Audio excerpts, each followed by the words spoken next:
வணக்கம் மக்களே, சற்றுமுன் அறிவிப்பு. கேஸ் சிலிண்டர் விநியோகம் ரத்து. உடனே இதை பண்ணுங்க. சிலிண்டர் வாங்குவோருக்கு ஷாக் நியூஸ். இது சம்பந்தமான ஒரு தகவல் தான் இந்த வீடியோவில் பார்க்க போகிறோம். இந்த வீடியோ பார்க்க முடிப்பா நம்ம சேனல் ஃபஸ்ட் டைம் வரீங்க அப்படின்னு மறக்காம சப்ஸ்கிரைப் பண்ணுங்க. கூடவே சைடில் இருக்கிற பெல் பட்டனை கிளிக் பண்ணிக்கோங்க. சரி, வாங்க தற்பொழுது வீடியோக்குள்ள போகலாம். இந்தியாவில் குடிமக்கள் அனைவரும் ஆதார் அட்டை, பான் கார்டு உள்ளிட்ட அனைத்து முக்கிய ஆவணங்களுக்கும் KYC சரிபார்ப்பை முடிக்க வேண்டுமென மத்திய அரசு உத்தரவிட்டுள்ளது. அதனைப் போலவே கேஸ் சிலிண்டர் வாடிக்கையாளர்களும் தங்கள் KYC அப்டேட் ஆகஸ்ட் வைத்திருக்க வேண்டுமென வலியுறுத்தப்பட்டுள்ளது. இந்த நிலையில் KYC அப்டேட் செய்யப்படாத வாடிக்கையாளர்களுக்கு இனிமேல் கேஸ் சிலிண்டர் விநியோகம் செய்யப்பட மாட்டாது என தகவல் பரவி வருகின்றது.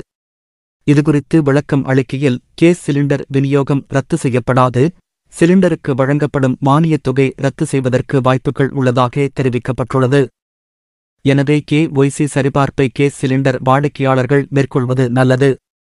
அதற்கு வாடிக்கையாளரின் ஆதார் அட்டை, ரேஷன் அட்டை, வங்கி பாஸ்புக் மற்றும் கேஸ் சிலிண்டர் புக்கிங் எண் ஆகிய ஆவணங்களின் நகலை சிலிண்டர் நிறுவனத்தின் சேவை மையத்தில் சமர்ப்பிக்க வேண்டும் என தெரிவிக்கப்பட்டுள்ளது. இந்த மாதிரி வரக்கூடிய செய்திகள் அனைத்துமே உடனுக்குடனே தெரிஞ்சுக்கணும் அப்படின்னா டுடே ட்ரெண்டிங் டிவி சேனலை சப்ஸ்கிரைப் பண்ணிக்கோங்க. கூடவே சைடில் இருக்கிற பெல் பட்டனை கிளிக் பண்ணிக்கோங்க. அப்போ நம்ம சேனலில் வரக்கூடிய இந்த மாதிரி செய்திகள் அனைத்துமே உங்களுக்கு உடனுக்குடனே தெரிஞ்சுக்க முடியும்.